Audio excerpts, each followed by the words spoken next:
வாங்க இன்னைக்கு நம்ம டாப் 2 நியூஸ் பார்ப்போம். BAE சிஸ்டம் நிறுவனம் தன்னுடைய நவீன ட்ரைடான் மெக் 2 விமான எதிர்ப்பு துப்பாக்கி அமைப்பை ஆன்டி ஏர்கிராஃப்ட் ஆர்டிலரி சிஸ்டம் நம்ம இந்தியாவிலே தயாரிப்பது குறித்து மிக தீவிரமாக யோசித்து வருகிறதாம். கேட்கவே ஆச்சரியமா இருக்குது இல்லையா? என்னப்பா இது?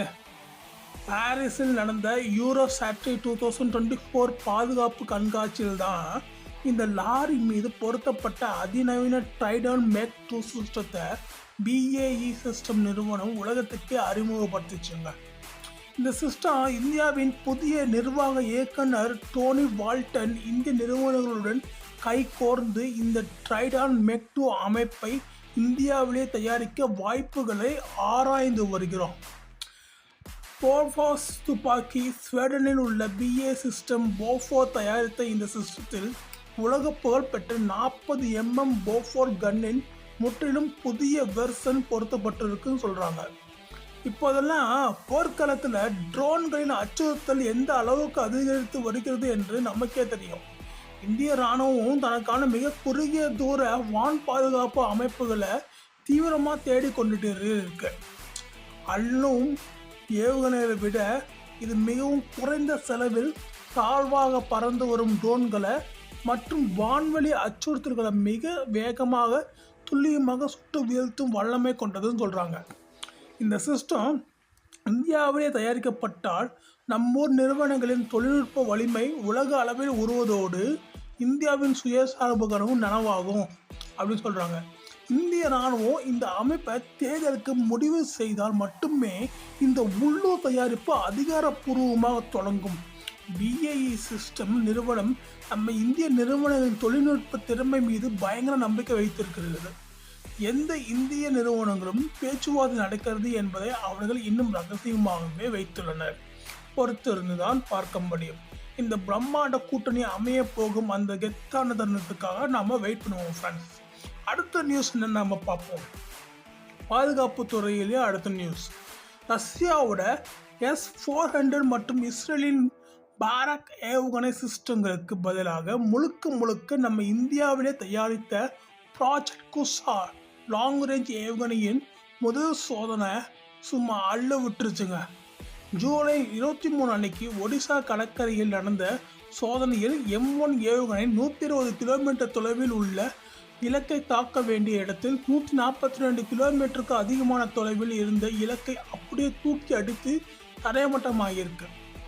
ரஷ்யா இஸ்ரேல்னு மற்ற நாடுகளை நம்பி இருந்த காலமெல்லாம் மலையேறி போச்சு. ஏவுகணையின் சீக்கர் கம்ப்யூட்டிங் சிஸ்டம்னு எல்லாமே மேட் இன் இந்தியா தான். அசாத்திய வேகம். இந்த ஏவுகணைகள் ஒளியை விட 5.5 மடங்கு வேகத்தில் பாய்ந்து சென்று எதிரிகளின் இலக்குகளை துவம்சம் செய்யுமா. இந்த சிஸ்டத்தில் 3 விதமான கில்லர் ஏவுகணை இருக்குது.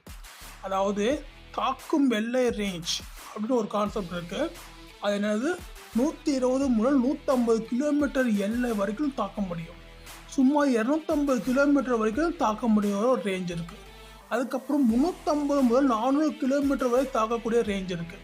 இப்படி 3 ரேஞ்ச் இருக்குது.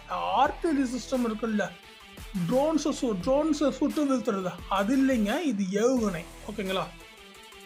எதிரி விமானங்களுக்கு இனி சம அடிதான். எதிரி நாடுகளின் ஃபைட்டர் விமானங்கள், குரூஸ் ஏவுகணைகள், பெரிய ட்ரோன்கள், ஏன் அதிவேக ஹைப்பர்சோனிக் ஆபத்துக்களை கூட இது அசால்ட்டாக தூக்கி அடிக்கும் சொல்லுதுங்க. பிரதமர் நரேந்திர மோடியின் சுதேசி சுதர்சன சக்கரம் என்ற தேச பாதுகாப்பு எல்லை கனவுக்கு இந்த ப்ராஜெக்ட் குசார் தான் மிகப்பெரிய பலம். அமெரிக்கா, ரஷ்யா, இஸ்ரேல், சீனா போன்ற வல்லரசுகளின் வரிசையில் இப்போது நாம இந்தியாவும் கெத்தாக கால் எடுத்து வைத்து விட்டது. ரூபாய் 21,700 கோடி பட்ஜெட்டில் பாரத் எலக்ட்ரானிக்ஸ் மற்றும் பாரத் டைனமிக்ஸ் நிறுவனங்கள் இணைந்து இதற்கான வேலைகளை வெறித்தனமாக செய்து வருகின்றன. வரும் 2028 முதல் 2030க்குள் இந்த கெத்தான ஏவுகணை சிஸ்டம் இந்திய விமானப்படையில் அதிகாரப்பூர்வமாக இணையப் போகிறது. இனிமே எந்த ஒரு வெளிநாட்டு நிறுவனத்தின் தயமும் இல்லாமல் மென்பொருள் சாஃப்ட்வேர் அப்டேட் முதல் அத்தனை விஷயங்களையும் நம்ம நாட்டு விஞ்ஞானிகளே சொந்தமாக செய்து முடிப்பார்கள் என பாரத் மாதா கி ஜெய் அப்படின்னு நம்ம இராணுவ அமைப்பு சொல்லியிருக்கு. உங்களுக்கு இந்த நியூஸ் பிடிச்சிருந்துச்சுன்னா லைக் பண்ணுங்கள், மற்றவங்களுக்கு ஷேர் பண்ணுங்கள். மறக்காமல் பெல் ஐக்கானை கிளிக் பண்ணுங்கள், மறக்காமல் சப்ஸ்கிரைப் பண்ணுங்கள் காய்ஸ். இந்த வீடியோஸை ரெடி பண்ணதுக்கு ரொம்ப ஒர்க் அவுட் பண்ணிகிட்ருக்கேன் நான். ப்ளீஸ் சப்ஸ்கிரைப் பண்ணுங்கள். Thank you very much.